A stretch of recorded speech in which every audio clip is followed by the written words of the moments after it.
She's missing because she has to do hand drops first. Oh, yeah. Okay. Are we ready? Is everybody signed in and ready to go? All right. So welcome, everyone. It's 7 o'clock. I'm going to call the meeting to order, and this is the regular City Council meeting for Minnetrista of April 15th. I hope you did your taxes, 2024. And with that, would you please, just a reminder, if you have phones, put them on airplane mode, silence, and if you don't have phones, please join, and if you have phones, please join me in Pledge of Allegiance. Pledge allegiance to the flag of the United States of America and to the republic for which it stands, one nation, under God, indivisible, with liberty and justice for all.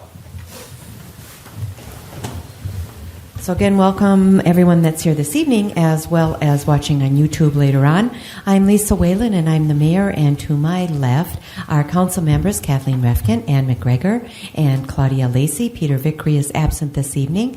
And then on the end, we have our city engineer with WSB, Allison Fauski. We have our director of public works, Gary Peters, and then next to him we have our Director of Administration, you need a different title. Director of Administration, Ali Pulfos. And then to my right, our City Administrator, Jasper Krugel, Finance Director, Brian Grimm, and I believe David Abel is here in the back. You can join us if you want. Okay, all right. He's in the back. And our Community Development Director, and then Sarah Sansala is with Kennedy and Graven, our city attorney. And then on the end, sitting in for our police chief is Officer Brown this evening. Thank you for joining us. With that, approval of the agenda is in order. Is there any changes, additions? Hearing none, is there a motion to approve the agenda as presented? So moved. Thank you, Ms. Lacey. Is there a second? Second. I believe, Ann, I believe Ms. Councilmember McGregor was the second. All those in favor signify with aye. Aye. Aye. All those opposed, motion passes 4-0. So now we'll move on to our special presentations. We have County Commissioner Kevin Anderson with us this evening. Again, welcome, Commissioner Anderson. We're happy that you're here and glad that you could join us. Thank you so much for having me. It's great to be back. I always love making the rounds and getting to visit every one of my city councils. As mentioned, I'm Kevin Anderson. For anybody who is not haven't met yet, either here or watching later, I represent District 7 of Hennepin County, which is the western suburbs. I serve as the Public Works Chair. I'm also the Vice Chair of our Health and Human Services Committee, our Law Safety Justice Committee, as well as our Housing and Redevelopment Authority. I also serve on a number of other committees and have other assignments as part of my job.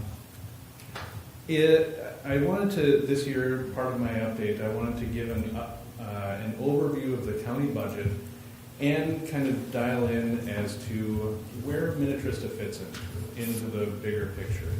As you can see, here's our graph of the Hennepin County budget, and by far the biggest slice of the pie is our health and human services. And I think that's important because this is really what the counties are all about. It is helping people when they're at their most vulnerable. And Minnetrista residents are a part of that, and we want to make sure that we're meeting people where they're at whenever they have those needs. So as it pertains to Minnetrista, there's 500 residents in Minnetrista who receive supports from Hennepin County. Mm-hmm. And that's any kind of support, whether it's housing assistance, food assistance, financial support. Our job is to make sure that they're getting themselves back on their feet and secured as they're moving forward. We also, part of this is also part of our embedded social worker program, which is a partnership with our law enforcement. We also really want to make sure that we're investing in our public safety. This last year, we increased our budget to the Sheriff's Department to make sure that they were able to retain and recruit more detention deputies so that their office is running as efficiently as possible. We also have our, as I mentioned, our embedded social worker program as a great partnership. There's been 108 referrals through that program from Minnetrista, showing, I think, that need exists everywhere, which is, I think, one of the examples of great collaboration that happens between our county level and the city level.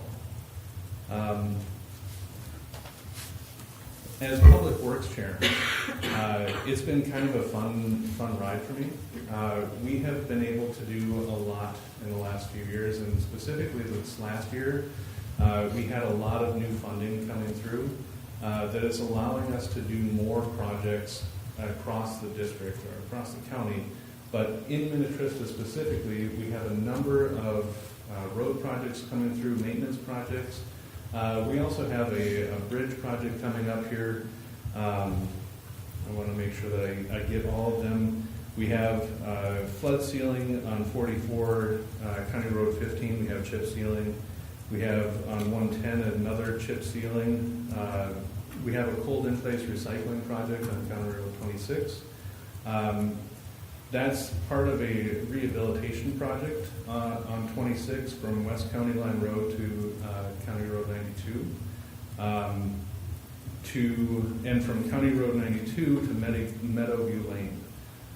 This project is going to be a bigger project. It's going to include pavement preservation with ADA improvements, drainage and multimodal improvements. Wherever feasible, we want to make sure that we're using the right-of-way responsibly in that area. And then I mentioned briefly there's the Painter Creek Bridge replacement that's happening. We also passed this last year our complete use of streets policy. I'm kind of really excited about this particular policy because it's going to allow us to do and identify and do more work in the in-between times. Like when we're doing those maintenance projects that may come up every 10 years or 15 years on a roadway, we'll revisit the corridor, the space that we'll be doing that project, and evaluate to see whether or not there is a safety improvement or a green streets element that can be put in place there. And what I mean by that is like a sidewalk or a bike lane or something that would have a green element, stormwater collection. So we can do some of these smaller improvements while we're doing regular maintenance on the roadway. And I think that's going to serve our growing areas in the western suburbs very well. We also have programs in the county to help support families and youth. The Youth Sports Grant Funding is one of a great program that I think we have. We're looking at making sure that continues through the legislature this year. Minnetrista youth have benefited from about $244,000, including a $100,000 facility grant that Minnetrista received, and then the West Tonka School District has also received money as well. We also do other support for youth through our educational support services, making sure that we have tools at the libraries. We're also rebuilding the West Tonka Library. That work is slated to start this fall, I think. So, and with that, I'll open up for any questions you may have. Karen, could you tell us, County Road 26 cold in-place recycling, what does that mean? I've never heard that before. So it is I'm not a traffic engineer, and I'm not going to pretend to be. So I'll let somebody else correct me if I'm wrong. Okay. But my understanding of it is we can take the material, grind it up, and reutilize it without the same heat that would normally be needed in order to reuse that material. So is it kind of like a reclamation project, except it's cold? I think that's rather than about heat? right. I'm just curious. I'm looking to professionals here. Phone a friend. Phone a friend. Okay. I can, mean, and I think there's, yeah, and I think it's just a newer process that Okay. takes less energy and can do it Okay. more environmentally friendly. So. All right. Well, we'll look forward to getting a more. Yeah, I can send you information or Public Works. That would be I know great. They've been Yeah. very excited about this. Okay. All right. Great. And I don't know if we have do we have a grant application in for some of our parks? Do you know? We've talked about it. So Okay. looking at potentially, this is the year. We've heard this is the year to apply. I think there's been $1 million allocated for park grants. We have a lot of grant funding. Parks are. I didn't even touch on our forestry work. We have a lot of things happening right now that is like in partnership with cities. So we have like an application that helps keep track of trees. Parks, I think, is a great grant program that we're doing. Yeah, we have a lot of stuff in that. I was just going to say, if we did get that application in for parks, if you could help us out with that. Yeah. Keep me informed. Okay. And I'll definitely keep an eye out for them. Okay. Other than that, anything else? All right. So thank you, and I see we didn't see you at Northwest League.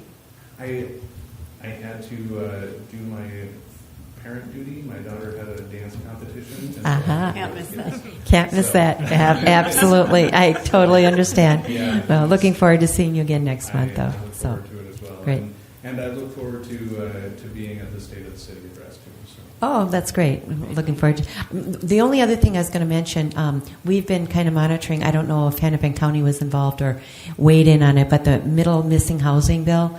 I'm assuming you guys were somewhat concerned about that as well. I was concerned, although we don't do land use decisions. Okay. And so nobody asked us to weigh in on it. Okay. And so we didn't. It would have been good, but yeah, no, I No, understand. I but- just thought with the housing with some of the housing initiatives that you do, that it might have been of concern. But Absolutely Yeah. of concern, but all of our housing projects are after city approval. Right. And so Yeah. we certainly rely on our city partners to make sure that that happens Yeah. in an orderly way, and I value our partnership in that regard. So, thank you. yeah. All right. Thank you. Thank you very much again for coming. We know it's time out of your busy schedule. So It's an honor to be able to be out here and see everybody. thank you.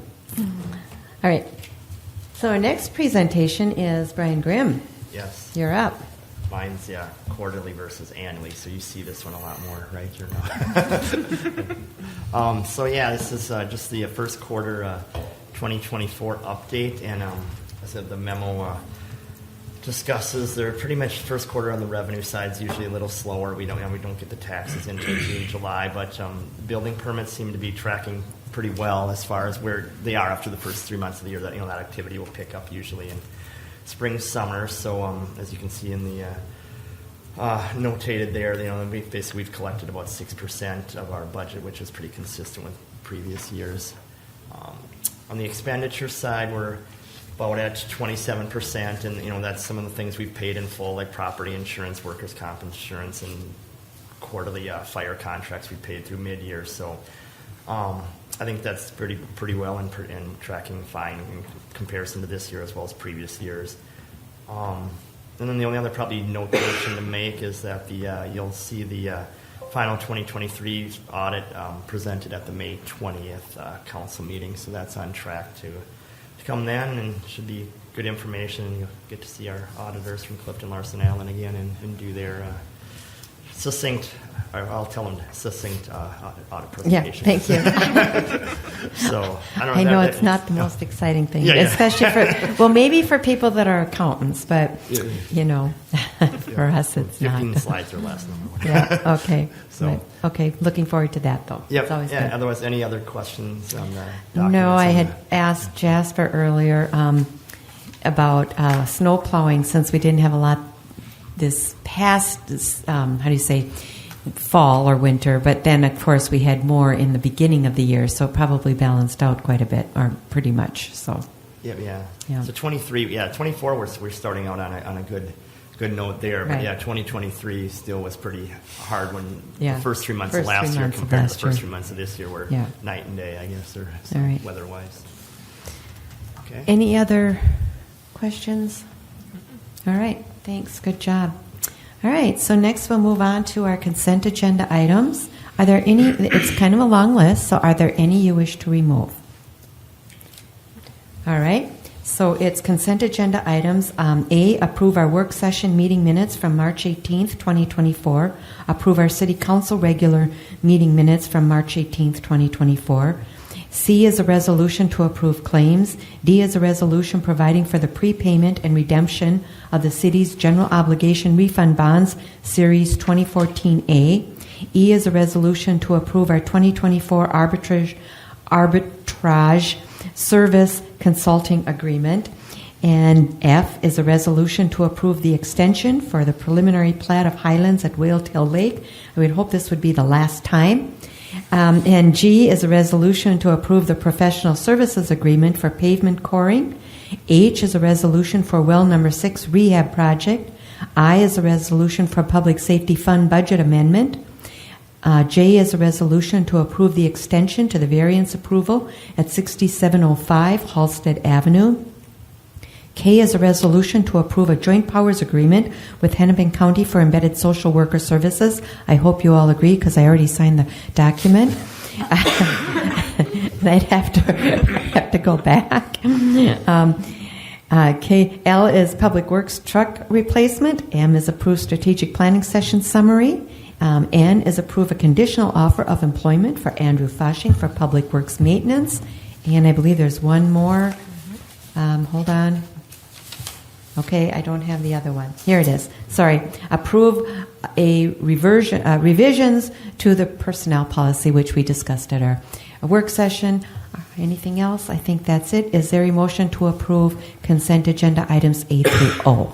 So moved. Thank you, Ms. Refkin. Is there a second? Second. Thank you, Ms. Lacey. All those in favor signify with aye. Aye. Aye. All those opposed, motion passes.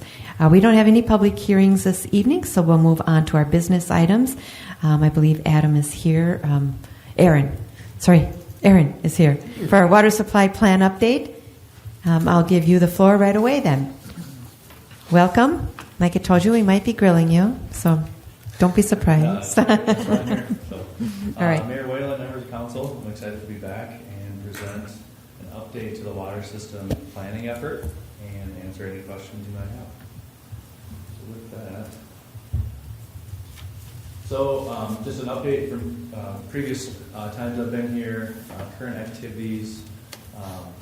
We'll be updating on task order 5 today, the water system planning effort we've been undertaking, and as well as we're working on task order 6, which is the final design for wells 8 and 9, which I believe you're taking action on tonight. So we're doing a lot of other things with the city as far as just general review and consulting with Gary and his team, but generally those are the big efforts in front of us right now. So we've completed the water system planning effort, and I believe you guys have received a kind of a final executive summary of that effort. So really that's intended to summarize all of these things into a nice, concise document that you guys can review and stay up to speed on. So we'll really just get into that today. There's other memos that support all of that analysis that was done, but the executive summary just summarizes that for you. So as we've been looking at your water system and the challenges that you have, ultimately, there's really 5 main items. Substantial growth, because we're a growing community, that's a challenge just to keep up with those demands. You have some redundancy and resiliency challenges as far as single pipes that serve neighborhoods that we want to look to resolve. You have some water supply challenges, just trying to keep up with that growth, hence the well 8 and 9 work that we've been doing. Also the water quality challenges, just with high iron and manganese in your raw water. And then lastly, like every water system, just the regulatory requirements to manage a drinking water system. So the intent of this effort and this master planning is to really try to put a plan in place to, from a long-term standpoint, solve those challenges and have a good approach to managing that. So I think the first question we always ask when we go into this effort is, who are your customers? We like to summarize that because that, to some degree, helps us understand the behaviors of your water system and who we're serving. And Minnetrista, about 96% of your users are residential. So the vast majority of your water is used by the residents of the community. You have a small percent that's commercial and school use, but that really doesn't dictate the behavior of your water system. It's primarily residential water use. As you know, you have essentially two zones. You have a north zone and a south zone that operate independently. As we look at kind of how you use water in those areas, the north zone, your users use about 130 gallons a day on average. So we have a nice little graphic we throw out there to help kind of picture that. In the south zone, it's about 123 gallons per capita per day. From a general standpoint, if you look at other communities, that's not too bad. We see a lot of communities in that 110 to 130 range in the Twin Cities metro area. So I would say you're fairly normal in that sense. We also looked at your historical water usage, and I know last time I came to present, there were some questions on peaking factors and things like that, and our team went back and looked at that a little bit deeper, met with Gary and reviewed some of the water data a little bit closer, also got updated data for 22 and 23, and this is really the result of that analysis. So you can see as we split out the south zone and the north zone, the south zone obviously being your larger zone, you've really increased your peak day demand substantially in the last even couple of years. And the north zone does jump around a little bit. It'll be high for a year and then lower, so that one's a little bit more sporadic. But generally, on average, what we've seen as we've looked at some revised data and looked at the numbers a little bit closer, more on a zone-by-zone basis, your peaking factors are around 3.6 to 3.8, respectively, for those different zones. So it is higher than average. Typically, the DNR likes to see more like a 2.6. So you're definitely on the high end of that peaking factor, which is obviously seasonal, from a lawn watering standpoint. So once we've kind of characterized your water use, we look at your growth areas. So this is what we've identified as future growth for the city, and that's long term. This isn't going to happen tomorrow, but we need to be mindful of this because as we plan out a water system, you don't want to be replacing infrastructure that's only a few years old. So we want to plan long term, put in the right size of pipelines, make sure we've planned out how to serve those areas, not only with a single pipe, but also have looping for redundancy in the case of a pipe break or fires and things like that. So in order to hit Met Council projections, really you're going to need to double your water system in their planning horizon. So that's a substantial growth that we see for the community. As we look at the current water use, the projected growth areas, we apply kind of densities to those areas to try to then pinpoint how much water you're going to use in those growth areas. So we apply these units per acre for the different density areas, and then that rolls up into an overall population and demand kind of allocation throughout the community. The other thing we did as far as this study is we looked at kind of growth windows, short term being really in the next 5 to 6 years to get us to 2030. We call near-term growth being 2030 to 2040 because that's really not that far away if you think about it in the lifespan of a water system. And then long-term growth would be anything beyond 2040. So the numbers get really fuzzy when you get out that far, but we think it's still appropriate to plan to that extent just because these are big numbers, a lot of infrastructure put in, and it's appropriate to be mindful of those long-term growth needs. So if we just look at the first two planning horizons, the short-term growth and the near-term growth, applying the gallons per capita per day with the peaking factors and the growth geography, the areas that you're growing to your different zones, this is really what we see for projected demand into the future. So, you can see that you guys have significantly increased your demand over the last few years. And even we have a note there for 2023. There was a single day in 23 that was extremely high. We thought that was somewhat of an anomaly, that a lot of the days on either side of that were lower, and we just felt like maybe there was, the way the meters were read or the water main break or something happened, that it's not true demand. but we need to be mindful of it, right? The system does peak to that point, but when we were looking at, trending this out into the future, we felt like that was probably something we could reasonably remove just to make sure our projections were reasonable. So you can see there for the short-term kind of growth projections, we're seeing your south system grow from right around 2 million gallons per day on a peak day up to about 2.5 million gallons per day. So another 500,000 gallons per day just in the next 6 years. Beyond that, we go from 2.5 all the way up to about 3 and beyond. So that's another. Can I ask a question because this is relevant to this? Yeah. So when you say peaking factor, so from now on, what we're doing is we are requiring every new development to, and even in Woodland Cove, I think we've been doing that they have to use their NERT ponds, their stormwater ponds for irrigation. So obviously they're going to dig their own wells for that. But have you factored that in? Because then the peaking factor isn't going to change a whole lot, if you will.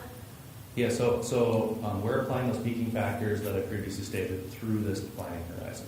So those are high. Our hope is that those come down closer to that 2.6, but we really don't know how quickly the community will react to that. And our experience with those ponds that you're referencing is, depending on how they're designed, how much capacity they have, they can run out. And then Well, yeah, but I know that. But if the homes aren't if their irrigation systems aren't connected to the city water, only to those ponds, that would make a significant difference, wouldn't it?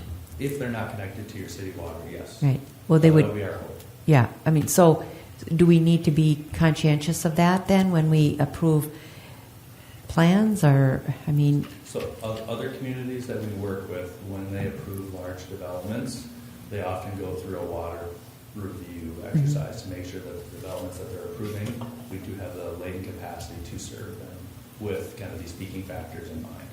But if you're connecting homes with irrigation systems that are solely on stormwater ponds, our hope would be that over time, your average day is going to come up, and your max day, you're not going to peak. That's what I'm getting at, right? So you're kind of pushing two directions. You're taking them off of irrigation for summer use, Right. and you're giving them water in the winter, which would bring your average day up. So Right. that's absolutely our goal. We try to take a little bit more of a conservative approach for this standpoint, just because we don't want to put you guys in a bad spot where Sure. you can't serve them. So again, we're trying to find a middle ground, but it's conservative from that standpoint. And then, in the green there, you can see the north system. A little less drastic as far as growth goes. You can see the previous years you did jump up above that number a little bit, but again, those we thought were kind of anomalies, a high day here and there, but we wanted to at least recognize them so they're in the chart. But from a projection standpoint, we've tried to kind of smooth those out a little bit. But we think this is a reasonable projection for near-term growth for the community. So after we set all these projections, then we go into looking at, okay, this is where we're going with our water demand. We need to look at our water supply, treatment needs, storage, distributions. How would we build a system to handle these types of demands? So, and I apologize, I realized in our graphic summary I didn't label the lines that were in there, so we'll make that edit. But you can see here, if we take those same projections for the north and south system, the green being your max day, blue being your average, and then look at your water supply for both of those zones. The north zone, you're already a little bit above your firm capacity, and for those of you who maybe aren't familiar with the engineering lingo, but firm capacity basically means if I take my largest well offline, that's what I can serve with the remaining wells. So it's kind of a contingency planning exercise where if our largest well broke in the middle of the summer, we could supply the community with the firm capacities, everything but that largest well. So that's what that orange line is. The black line being everything online and operating. So the north zone, we're starting to take over that firm, but we're actively working with Gary to kind of look at the north system, understand if there's anything we can do to give us a little bit of extra capacity there, just to get by. But are you calculating 500 gallons a minute or 750 gallons a minute? Because I think it has a capacity, you had in your thing 500 gallons a minute, and I think it has a capacity of 750. So we haven't really tested the plant to see what it can truly put out. Okay. But we do have 2 wells connected, each producing 500 gallons a minute. So the way the firm capacity you look at it is if you lose a well, Then it's 500. you've got 500 gallons per minute left. So that's kind of the way we're looking at it. But we, like I said, we're working with Gary to understand, could you do a bypass of a well? You really can't run both wells through that plant at full capacity. So we're looking to see if we can adjust some things to stretch the capacity of that a little bit. And then on the south zone, you can see there the green line being our max day. We're definitely starting to take over the firm capacity, getting closer to that total capacity, especially with the 2023 data that we saw. There was that single day that peaked up. And while I do think it's an anomaly, it's still concerning that there was a day that we recorded data that high. So you can see that by 28, probably 27, 28, we were starting to hit that total capacity limit. So that's why we're recommending moving forward with. But when you look at the average daily demand and you look at the maximum day demand, I mean, that's irrigation. Yes. And so basically, this is what we're going to talk about. Yeah. Basically, we have to spend millions and millions and millions and millions of dollars for irrigating people's lawns. Yes. I mean, that's what it boils down to. Yeah, and that's the ultimate cost from a utility standpoint is really those max days. Is what drives it. Can I just ask Gary, do we know what the date, what happened last year? Like, That's what I'm trying to ask. For the peak, yeah, the peak. Yeah. We had to look and see what day it was. I mean, July 1st. I know that. I wasn't here. So- It wasn't my yard. Again, we don't always know exactly why. There's a lot of things that are happening. We're just looking at recorded data. But it could be as simple as a water main break, plus, a lot of people preparing for the 4th of July or something, right, and watering their lawns. We don't know. But again, we look at a lot of data. We just try to keep that in mind. But yeah, you're absolutely right. The peak day is absolutely what drives the cost of a water system. And the more we can manage watering strategically, we'll definitely save the city money. Well, this is not for you specifically. Can we stop letting every new home that gets built put in an irrigation system? I don't know. I mean, it would have to be in an ordinance of some sort, I would think, and work through through the PUD development agreement process. Ideally, everybody could be on the stormwater pond system, but I just want to make clear: there's the ability to fill those ponds when they Right. get low Yeah. too, Right. and we do that because if we think we can provide that water, we want to sell it. Yeah. So that there's always usually a backup for these situations, even if they're on 100% stormwater pond. But it'd be something that we'd have to look at when we do these larger developments to see if we, want to have irrigation or not. But if people are using that much water just to irrigate, and they're using this treated water to irrigate, and people start realizing, we're talking over $20 million here, just so people can irrigate or water their lawns. To me, that's unacceptable. And I think if our residents were to realize this, I think they too would be shocked. Because when you look at the difference between average daily demand and the max daily, that's huge. I mean, that's huge. And so we have to do something. And if it means every single new home that's built, that they have to be put on storm water irrigation, so be it. Either that or we have to figure out how to deliver treated water and untreated water. And I don't know if we can do that, but to me that says if we could deliver untreated water to all those homes that have treated water that use irrigation, maybe that's the cheaper route to go. I mean, I don't know. I mean, If I may, one thing we could look at if this is some area we want to look at in more detail is, using that average day demand and the max day demand, and then catering our fees or tiered rate schedule to, maybe honor some of those things, which we kind of do. I don't know if we looked at it in this sense when we developed it. We're kind of there, but I'm guessing that your tiers are going to start ramping up quicker than at 65,000, gallons per quarter. So it's something we could look at to maybe, look at incentivizing, water conservation.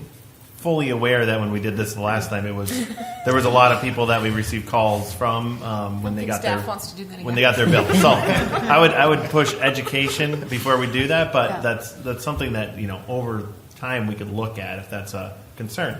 If you want to irrigate, you should pay for the water. And that's typically our first step when we work through these types of things with communities, is looking at your rate structure, because Right. like you said, it's the main cost is for that incremental extra, and you can make an argument that those people that use it should fund it. I have a question. Yeah. We have one golf course in Minnetrista. So, Burl Oaks, They're obviously. not on city water. Oh, they're not? No, Okay, no. Good to know. Yeah, yeah. Just- But yeah, they use a lot of water. I bet they use a lot of water. But they're not on city water. That's good to know. So that's for water supply, and we'll get more details. Again, from a contingency standpoint, we always do have watering restrictions as an option. I don't like suggesting it if we can avoid it, but it is an option. We already do. Yeah, and there are other communities that use that. There are other communities that have gone to 2-day-a-week watering and strategically assigning days to different parts of the city to try to balance that. But that would be something that we could also look at to try to kind of curb that, the top end, if rates aren't an option. Ours is every managing other the day. use. Yeah, I think we have every other day to start, and then we can also go to the second, and that's twice a week, and then we can go to an all-out ban. So we have kind of this tiered thing. So, yeah.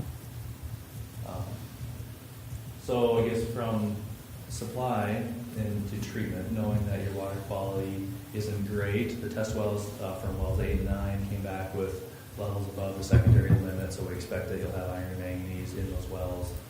So what we're recommending in the south zone would be right around a 3 MGD water treatment plant, and then in the north zone at some point in our schedule here, you'll see in a few slides, about a 600 gallon per minute plant in the north zone, just to feed those areas to meet the demand needs into the future. So, quite a jump, at least in the south zone, from a size standpoint. We go from currently 1,000 to that kind of 2,100 gallon per minute need. From a storage standpoint, again, storage, we're looking at not only keeping pressure in your system, but also emergency use from a operational standpoint, but also fire flow. If you have a large fire in the community, we need to have latent storage available to fight those fires. So based on some of the calculations our team did, you can see the line there being our kind of estimated fire or storage need.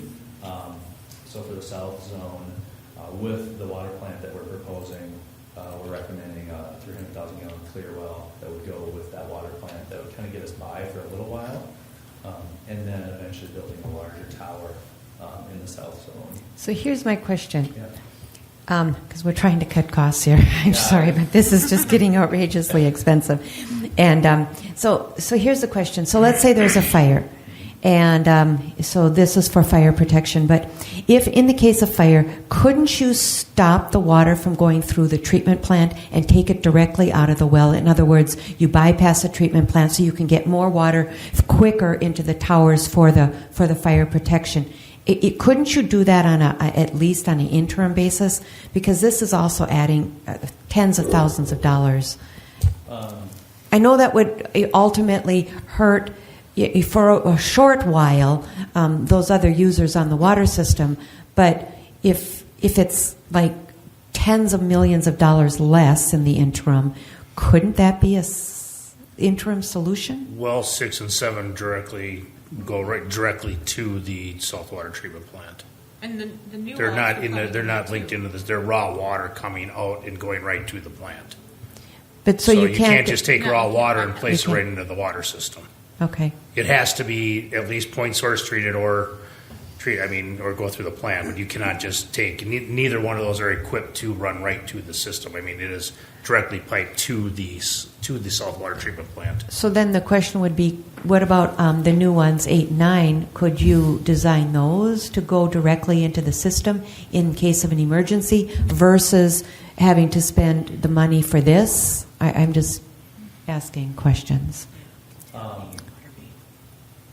think we can engineer anything, Okay. but I think it's also the logistics of operating Right. one way and then just making that switch instantaneously to battle a fire.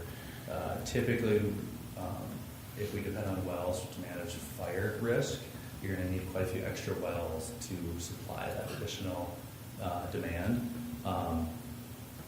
So we don't typically recommend that as a strategy you want the latent storage in your system to be able to instantaneously handle that fire demand. But how fast so let's just say you're pumping out 1,000 gallons a minute, but your fire is needing, 3,000 gallons a minute. Eventually you're going to run out of capacity whether you have it stored or not. Yeah, so there's general guidelines for how you calculate fire flow. So it's usually a certain flow rate over a period of time. So we just look at our storage, elevated storage, and say, okay, do I have that volume of storage in the air at any point during my demand swing? And that's how you basically say, okay, we have enough fire flow available at peak day demand that we could take, 4 feet, 5 feet out of our tower and still be okay. You can put in like what I call like a fire pump in a clear well or a service, in a water plant that would be a much larger pump that would pump into the system, but you're still relying on the latent storage For the pressure. For the pressure in the water plant. But you can build additional wells to have that extra capacity, but then you're trading a tower for additional wells and well maintenance. So, but we have communities that do that where they maybe are a little short on storage, but they build extra wells because that's all they chose to operate. How much is a storage versus an extra well is what, $1 million? We also have to find the wells. Just a side note, Right. like we have to find the wells, and this was not Yeah, easy I with mean, these a wells. well with a well, so this would be a standalone well with a well house is probably north of maybe $3 million, versus a tower, 1 million gallon tower. I think we had a little over 6 million, 6.5 million. And you also have to get the DNR to approve the well. Yeah, so Well, you're not if it's just a using- backup well, they might. Yeah, We but could, again, yeah, those are all yeah, things we can balance. yeah, okay. These are all projections. So Yeah, yeah. We want to get them on a timeline so we know the cost and the need. But we know that this timeline isn't perfect. It's going to change. We always recommend updating every 3 to 4 years as your community changes and behaviors change. But we want to at least make sure it's on a timeline with a cost, and we can continue to move a little bit if the demand doesn't present itself. We hope we can in reality. The other thing with the South Zone, before I move on, it looks like we're adding a lot of storage for no reason, and I recognize that.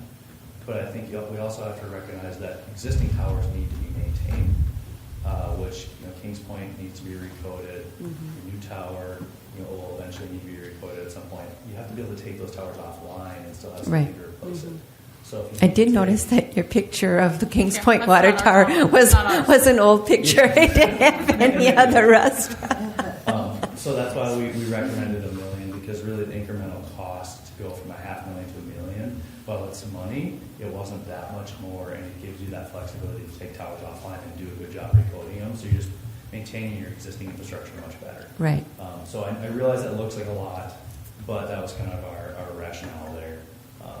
And then again, for the North Zone, we're recommending another tower there. Again, for fire flow, as that zone grows, we feel like you probably need more storage, especially with only having one tower there. You're kind of stuck there if you have to rebuild that. So, in other words, when we do our comp plan amendment coming up in 28, whatever, we might want to take a look and see where our growth is. And because, so let's say the South Treatment Plant is built and up and running, and it can handle whatever growth projections. However, if then we have to look at yet adding, because of the division, another water tower, another treatment plant, more wells in the north system, maybe we just want to do the growth in the south system so that we get a reprieve from these costs, because it's really hard for a community of our size to do back-to-back. I mean, we're talking within 2, 3 years, 4 years, having to add yet another $19, $20 million. We can't do that. I mean, we have to, and so They're I scary think, numbers, I totally yeah. So I think when we're planning future growth, that's something we absolutely need to be looking at, and our council and our residents need to be cognizant of that Anyhow. Well, and that's part as we get into kind of the CIP details with the water plant size that we're recommending. Exactly to I think your previous question about, well, couldn't we build more wells to instead of storage? And that's why we've recommended, the plant at the size that's more than what you need on day one, but it's also horsepower to be able to pump water into your system Right. to make up for some of that instantaneous demand in the summer that you get due to irrigation. So it allows us to give us a little bit more buffer room from that storage tank, and hopefully be able to push that out further. But again, we just don't know that yet. I have a question. Yeah. Sorry, it's a few slides back. Okay. You mentioned manganese levels not being acceptable. Mm-hmm. Did the manganese levels change, or did the requirements as to what is acceptable change? So the data we have for your wells 8 and 9, the future wells that we're drilling, it's just test well data. So that would be over the secondary limit. The state has a 100 parts per billion health-based value for infants that they recommend that community to stay under. Don't remember exactly where your test wells were at, but we're close to that limit. So But wasn't that just recently changed? it hasn't really changed, but the state over the last probably 5 years has been pushing manganese treatment much harder because of that health-based value that their research has shown impacts on it. But it's always been at that level. It's Yeah. the requirement. It's the state that's saying now it's too high. The new wells, are new, but so we don't really, I don't know where those have been, but the state has definitely been targeting manganese treatment much more significantly in last few years. Yeah, for the last 5 years, you have to report it to your community if you are not treating for it. Like, City of Mound doesn't treat for it, so they have to send out flyers to their citizens to let them with the warning know. And that's only been the last few years that the state's made people do that. So Yeah, so a lot of, But the standard has been there. the standard changed a little bit, but not a lot. But what they're really they're really looking at is what are the effects of that, Yeah. and to make sure that the citizens are aware of it, because it is a pretty big factor that it's for the young and the old is what it is. So the EPA has always had a secondary limit for manganese. The Minnesota Department of Health, which is the reporting agency that manages the EPA standards, they set it even lower, they set a health-based value that they're considering like a regulatory value for the state, and that's more recent. In the last 5 years, they've also qualified manganese as a contaminant of emerging concern from a state standpoint for funding. So they're trying to encourage communities to treat for manganese. Thank you. So beyond treatment and water supply, we also looked at distribution. Again, they commented previously that we always encourage looping in a water system to try to avoid isolating neighborhoods from a fire flow standpoint and things. So we've identified, I'm not going to get into details today, but we've identified routes that we think would benefit from looped water main in the system.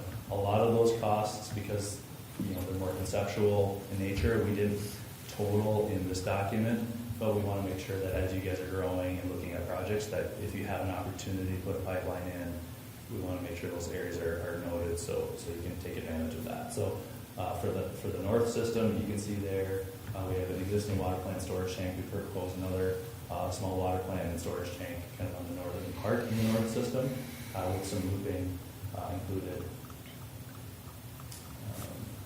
So in the north system, but that's if there's more development in the future.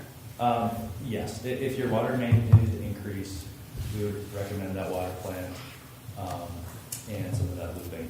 There is some additional looping on the east side there that really isn't demand related. It's mostly just to provide redundancy to that part of the community. But most of this is driven by demand. Mm-hmm. And then the south system there, you can see the existing Kings Point plant in the purple in the bottom right there, the proposed water plant, and then a future tank on the north end. And then you can see all the dotted lines there. Some of them, some of like the between Halstead Bay and Boats Bay, there's that pipe. That's a recommendation. You may or may not do that, but again, if you're doing a project in there, it might benefit from that. So our team's going to outline some areas of recommendation. I think the big one being kind of the dotted blue line there, where that would be mostly your looping within the community for future growth that would serve that part of the community when that develops. So again, these aren't projects tomorrow. These are things that we think you guys should start taking into mind as you start to develop your community, that would be of benefit. So again, I won't get into the details, but we did outline those in the other parts of the stuff. So as we take all of these efforts and we put them on a timeline and kind of overlay our demands, our water supply, our treatment needs, storage, this is really what we come up with. And I apologize, that should not be north zone, it should be south zone. I mislabeled it, but you can see here we have the existing 1,000 gallon per minute Kings Point plant that basically covers your average day demand. But we're recommending that you move forward with the Woodland Cove water plant at a 2,100 gallon per minute capacity. You have 27 in this Yeah, chart. so we originally were thinking 2,700, essentially because you'd add a third well to that water plant site. So right now the 2,100 would be a 600 gallon per minute well plus a 1,500 gallon per minute well. When we did the test drilling, they proposed another well on that site in a different aquifer. So, and that was an additional 500 gallons a minute. So when we did our cost estimating and layouts, we laid out a 2,700 gallon per minute well of water plant just to make sure we had the room to supply it, or to treat all three wells. But really on day one, we recommended 2,100 gallon per minute plant, probably with some expandability to get to that 2,700. So that's what I was going to ask you, because of the cost and because what we're doing is kind of banking on future growth, which may or may not happen. Who knows? I mean, it's the future. If we could all know the future for sure, we'd all be millionaires, right? Yeah. Billionaires. So here's my question. What do we need today or within the next 3 to 4 years, whatever? So if you build the facility to facilitate a 2,700 gallon per minute treatment facility, but you only do, let's say, 1,000 gallons in this one, how long would that be sufficient for, and what's the cost savings on that? And then when would you add the other, let's say, even 3,000? Let's say a total of 3,000 eventually. So I don't have exact numbers. Okay.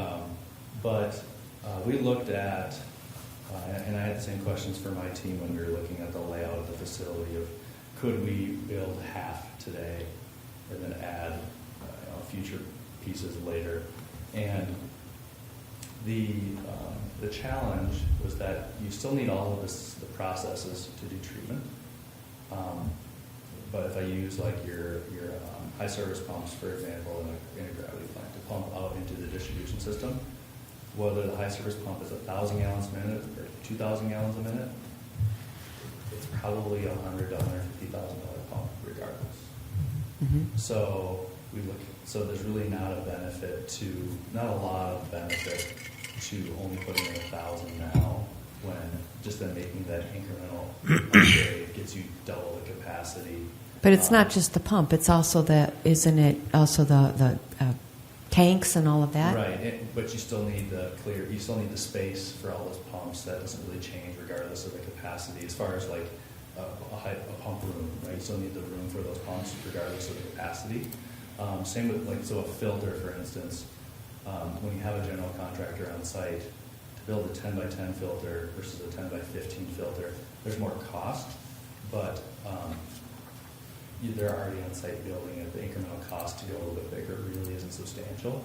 We will definitely look at it when we get into preliminary design to make sure we're thinking about the cost effectiveness and the expandability, because we don't want to overbuild so much to the point where lake capacity you'll never use. Right. But we want to be mindful that if this is something you're going to need in the next 10 to 15 years, it makes a lot more sense to build it now than to come back in 5 or 6 years and redo it again, because your infrastructure at that point isn't really even aging. It's Right, still and I'm not condition. thinking 5 or 6 years. I'm thinking more like 10 to 15 years, especially since you never know what the housing market is going to do. And if we don't add the 100 homes a year to the system, then who's paying for it? It's the existing homes, and that's a huge price.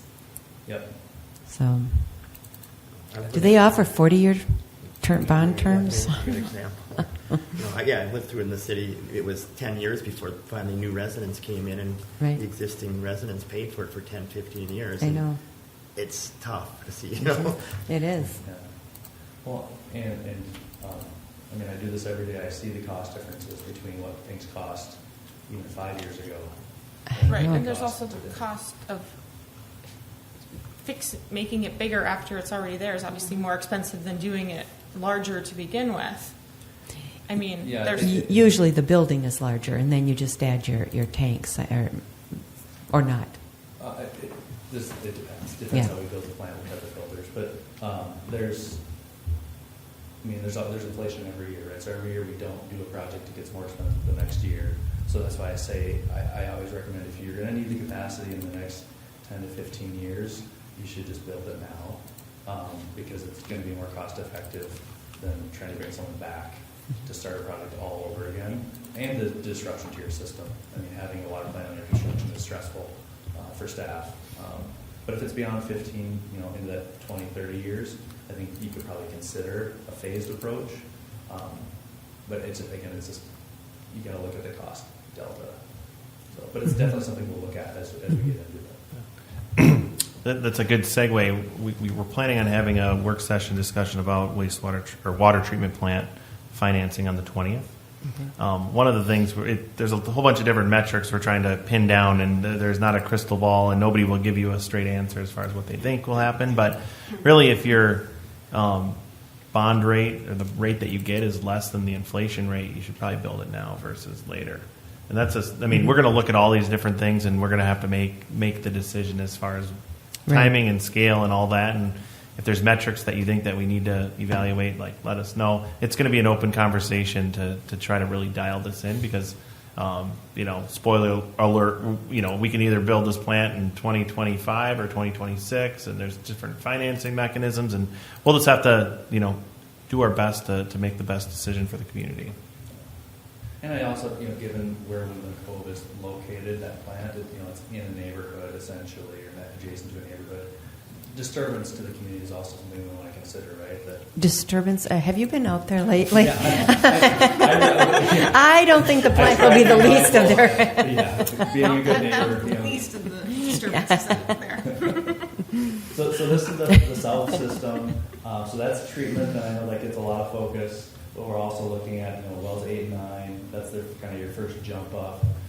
And I should note here that this does not show capacity of well 4 and 5, which are really bad wells. So we really try not to use them. So we just didn't even want to show them on here because they're just, Gary and to avoid those wells at all costs. So our first jump up is the new wells and with the treatment plant. Then you go quite a few years. You potentially decommission well 3 and then put another new well at that 600 gallons per minute on the water treatment plant site and treat that one as well. And then you look at additional wells into the future as you get 2040 and beyond. And then we have towers in there as well. So we're trying to kind of lay this out. Again, these are projections. We always recommend reevaluate every few years to see if you're on track or if you move these out further or closer. But this is kind of how we laid it out so far. And then this is the north zone, much simpler, but also recommending a small facility to treat additional water in 2030. Again, we're continuing to look at that with Gary to see if there's things we can do in the north zone just to better utilize the wells that are there. But we will at least want to get this on the calendar so we can start thinking about how to fund it. And if we can move it out, we'll absolutely do it. And the unfortunate final slide of costs.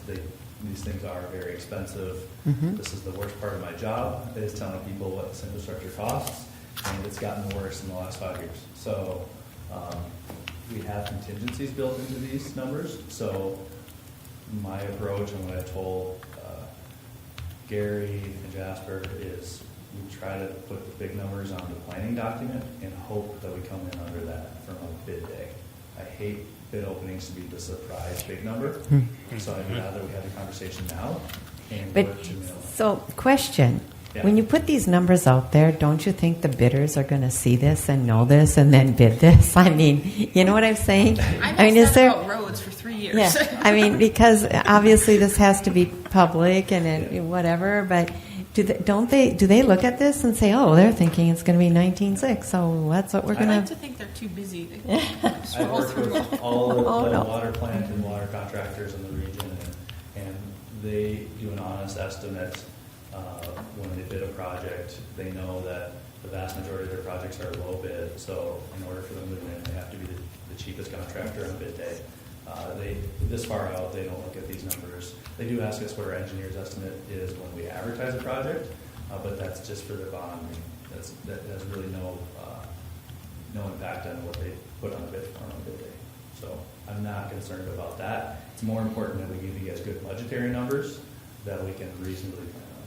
So total estimate is 22.2 million? But his job, I know. his job is to give us the ideal, No, I know. and then we narrow it Conservative, down to what right. we can afford.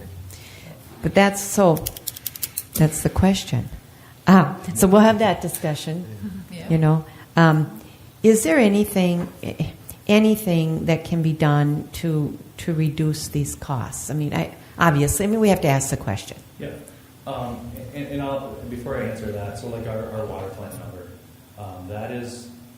that includes 30% contingency, which is very appropriate at a planning level. That includes engineering, administration, all of that. So that's a total project cost. And we try to apply that to a lot of these numbers to try to buffer it a little bit. And then your question about is there any way we can bring these down? I think your original question about managing peak water usage will help a lot because that just brings down capital infrastructure.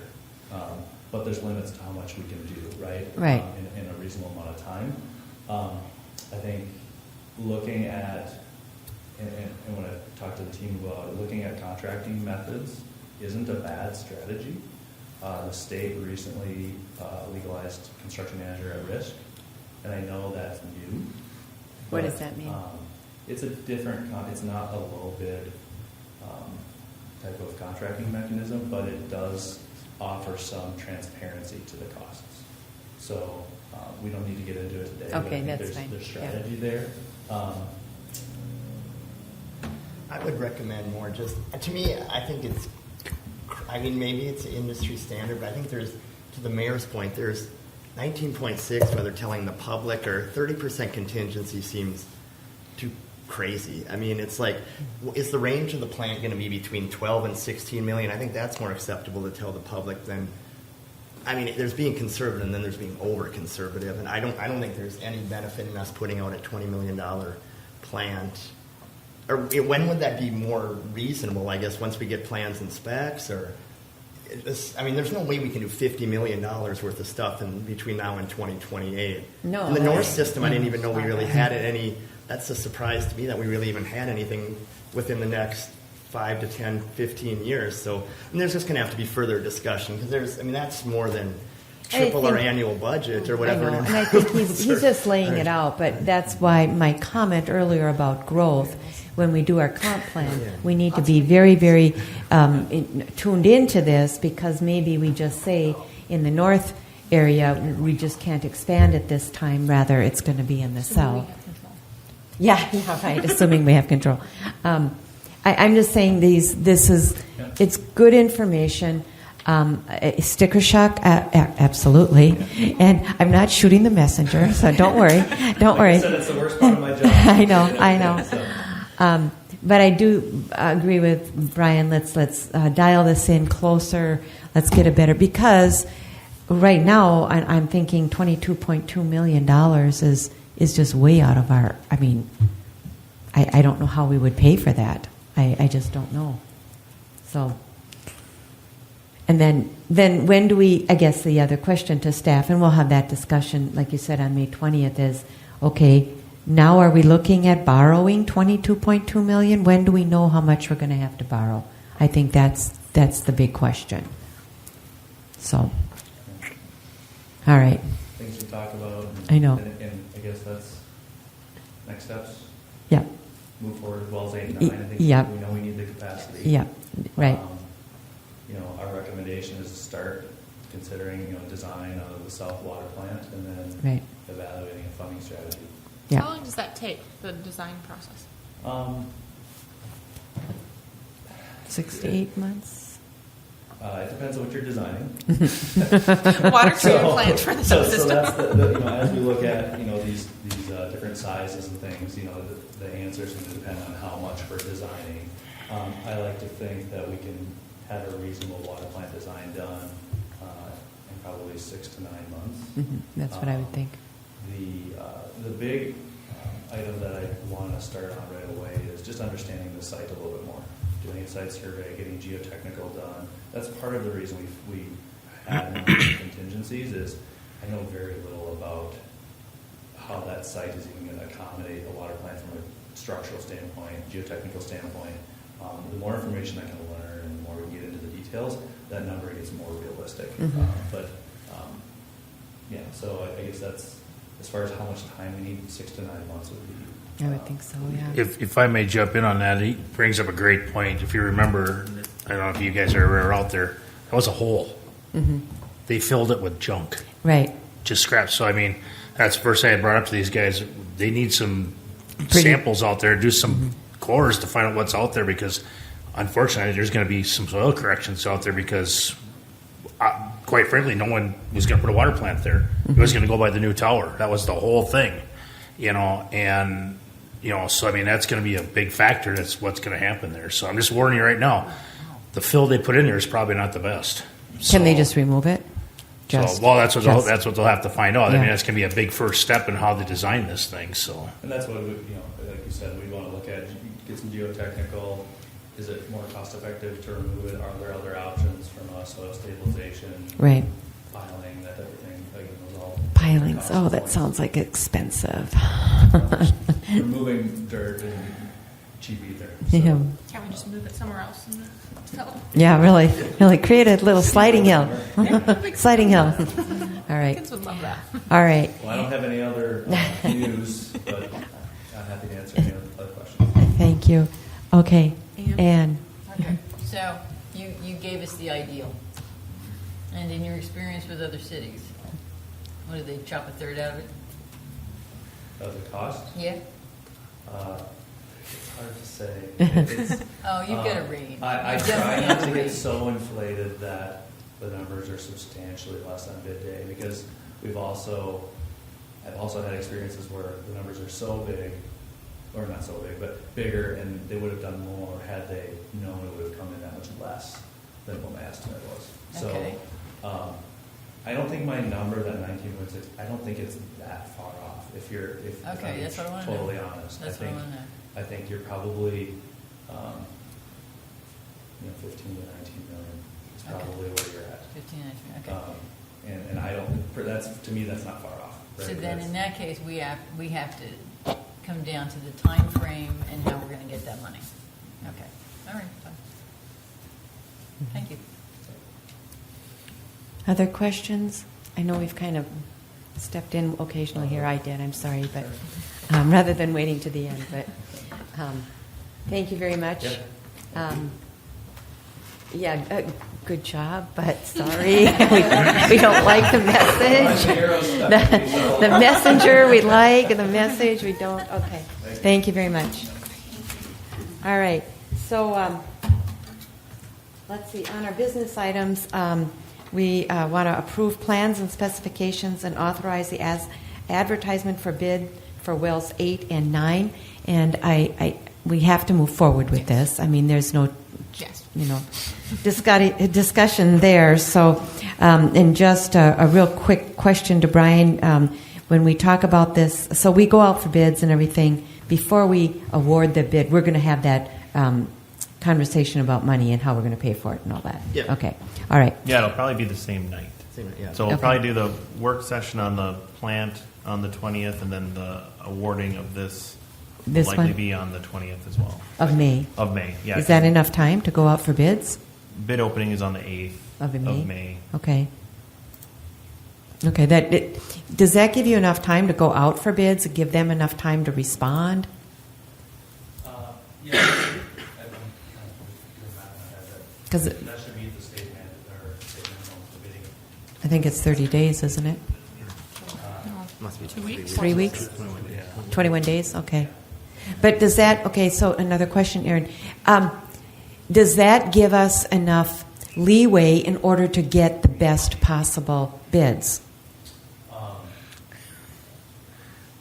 He has no way to answer that question. I know. Do you want to tell them Well, the bad no, but I news? know, like, for instance, when we go out for bids for roads, we've discovered that if we go out for bids end of January, we get better bids. If we make the bids longer or opening longer, it seems like we get better bids. So I'm just wondering if, yeah. Well drillers are very busy right now. Okay. So part of the reason we're recommending just move forward is Yeah. the well drillers we talked to, it will be a year before they can even start.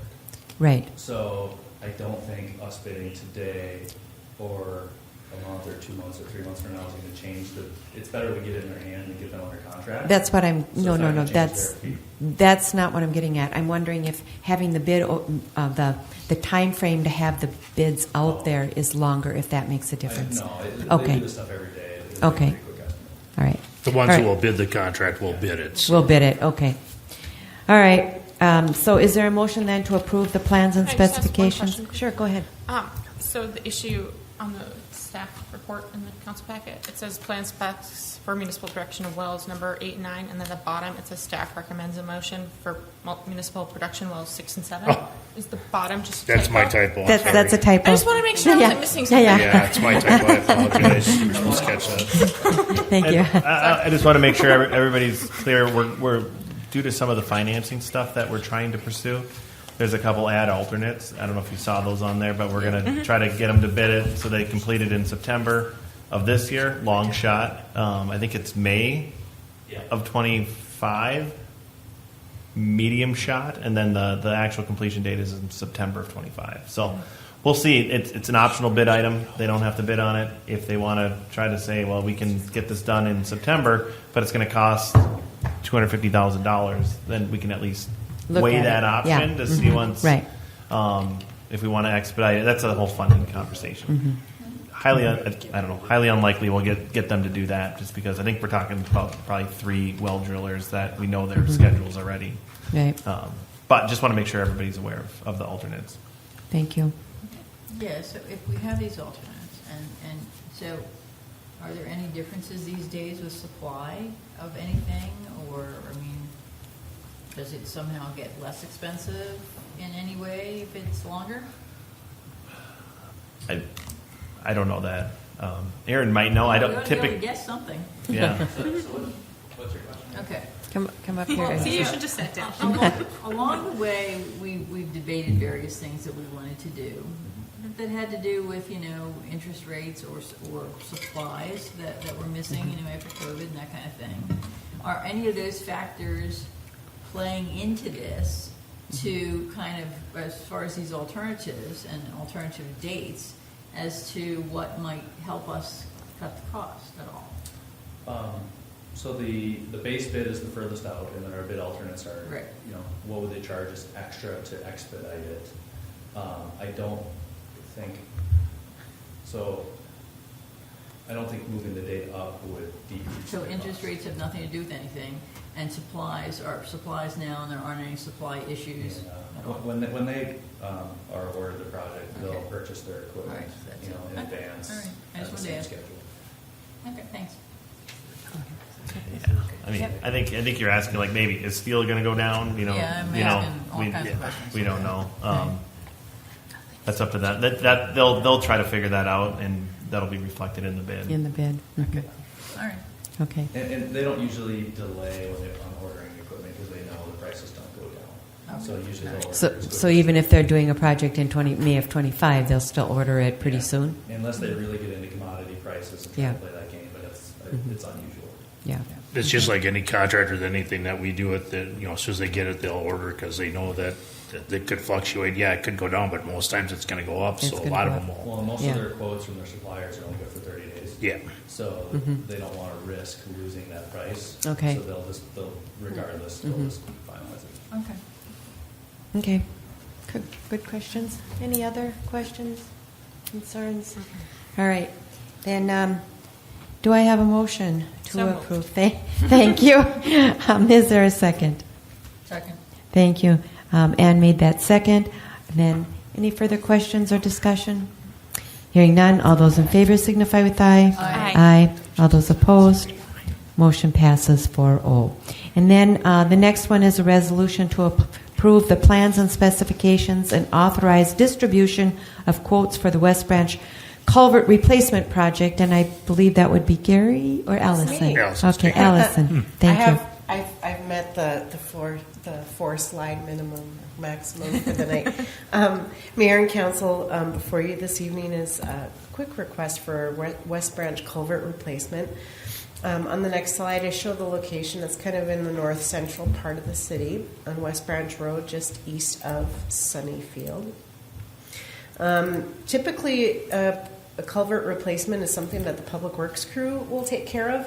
However, as you can see on the left side here, there's about 10 feet of fill over top of that culvert. So we were getting to a point there where this was getting beyond some of the equipment capabilities of the Public Works crew. So Mr. Peters asked us to put together plans and specifications to get a quote package out to some contractors to get this replaced. It's a fairly straightforward project. $50,000 was included in the budget for storm replacement, and we're coming in under that at the estimate at this time. We've identified 5 contractors that Public Works would like to send this package out to. We'd get quotes back if council approves it tonight. We'd get quotes back at the May 13th and bring it back to council for May 20th. And then we provided them with a long window to get the work done, to try to get some good pricing in that. And we anticipate, weather permitting, it would only take a few days. They would do half of it at a time. We've got a detour route included in the plans because we will have to close down the road during that time. And Chris Bunders, the project manager, has also been reaching out to folks just to let them know what's going on. So we've done a lot of work with Gary on this, and be happy to answer any questions that the council may have with this project. Yeah, just you'd want to make sure it was finished before school starts. That's the only thing. That was one of the stipulations that we Yeah. put in there. And just FYI, normally these are no problem for my crew to do, but like Right. you said, it is the depth, Pretty it's the depth. amount, the machinery we have, and it's just the safety of my crew.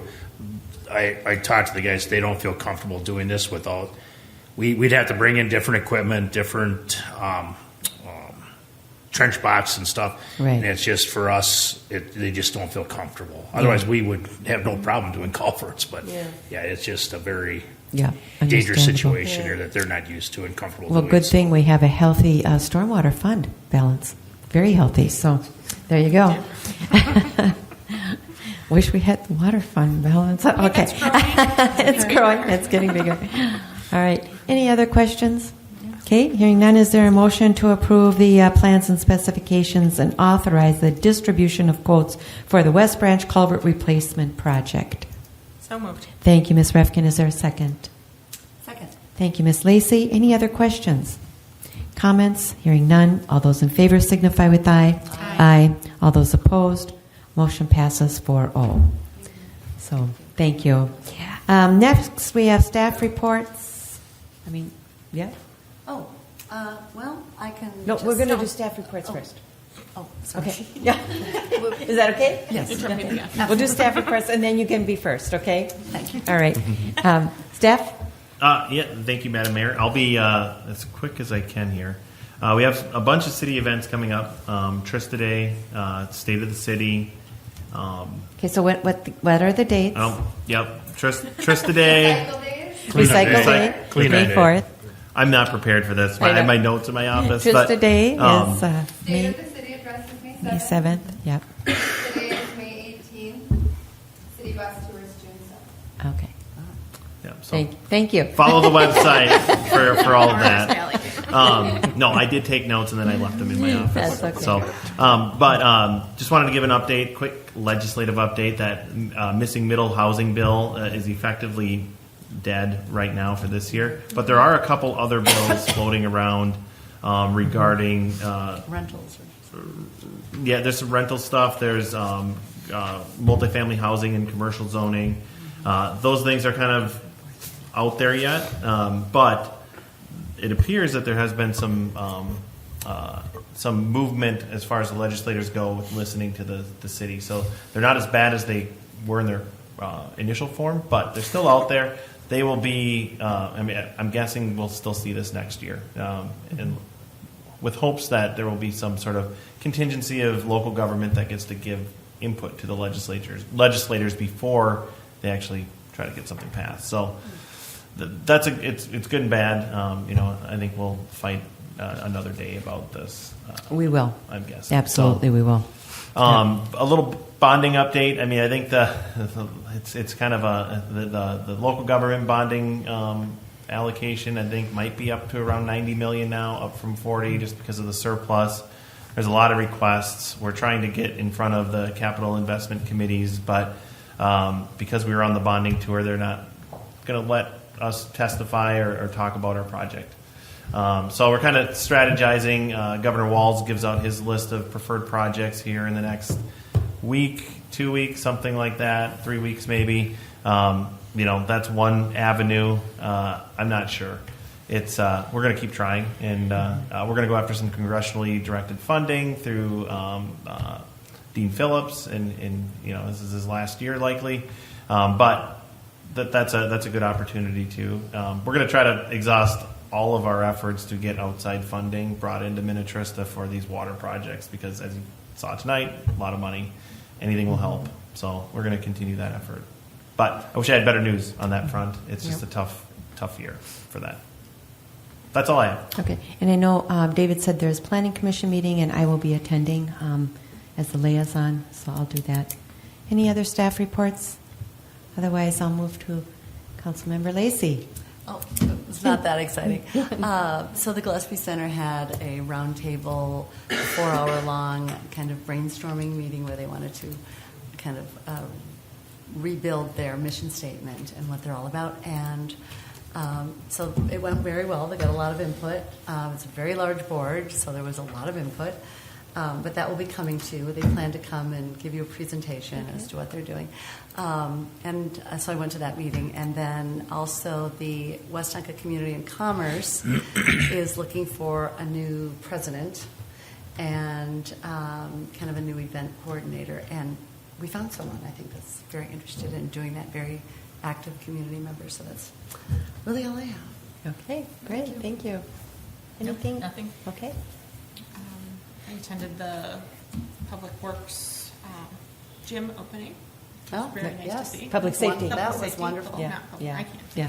Public safety. And then Ann and I had a personnel committee meeting way back in March about the hours of the building. That's all I have.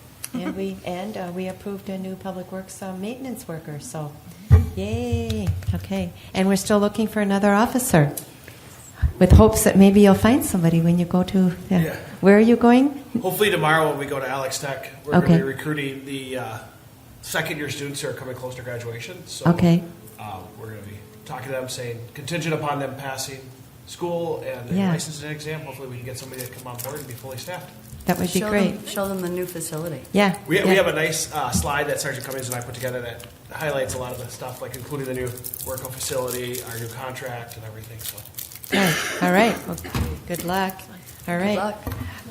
So I've attended a number of things. I attended the recently over this weekend. I was at up in Baxter at the Mayor's Conference annual Minnesota Annual Mayor's Conference, and I've been getting lots of legislative updates because I got one there, and then Daniel Lightfoot with the LMC was also at our Northwest League, which I also attended a few days earlier. So Jasper is correct. The missing middle housing bill is basically dead for this season, but it will come up next year.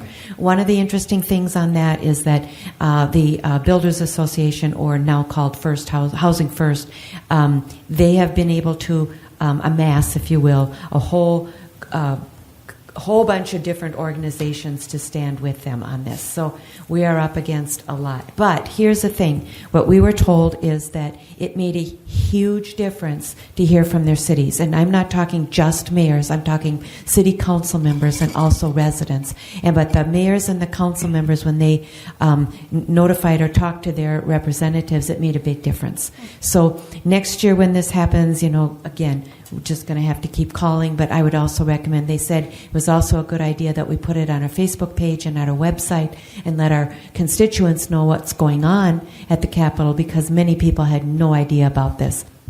And it's terrible overreach, I think, by the state to tell every community in the state, every city in the state has to abide by this one rule, and it was a horrible rule. So, however, the other one that's still possibly in the works, as I think it's 410 is the bill, and that's where they can come in and they can put in a commercial zoning area, they can put in residential housing. And there's certain things that that the LMC has been able to work into that bill, but still, it's also still it's a zoning issue, and it should be a city issue. And so if you have time and you can contact your representatives via text message, email, whatever, just please tell them you don't want that bill as well. So the Regional Council Mayor's meeting was really all about police or public safety. The BCA Superintendent Drew Evans was there. Andrew Luger, who is United States Attorney, he was there. Public Safety Commissioner Bob Jacobson was there. And then we also heard from Hennepin County, Ramsey County Attorney John Choi, Hennepin County Commissioner Jeff Lundy. One of the things, and I'm not going to get into all of the statistics that they said because it's way too many, way too much, and you don't want to be here more than another 2 minutes. So here's the thing. But fentanyl is the biggest issue, and they went across the state and they asked different police agencies what the biggest issue is, and fentanyl was by far the biggest issue in our state today. So that is what they're really trying. That is a big battle today. So I am so glad that we are on the drug task force. I'm so glad that we have the embedded social worker, and if we can get another officer on board, that would be also great. But we need boots on the ground. We need people involved in this, and so I'm very proud to say that we are part of the drug task force, and that has made a difference here in our community. And so with that, that's all I'm going to report on for tonight. So any questions? Otherwise, we'll be back here on Monday, May 6th, and then also you are all invited, the public as well as all of you, to the State of the City address on the 7th, and that is going to be held at Burl Oaks Golf Club. There will be a cash bar. Just a little incentive to come. And the time is 7 o'clock? 5:30. 5:30, okay. Yeah, I'm way off. There you go. Okay, 5:30, everyone. 5:30, be there, or... It starts at 6. The address will be at 6 o'clock.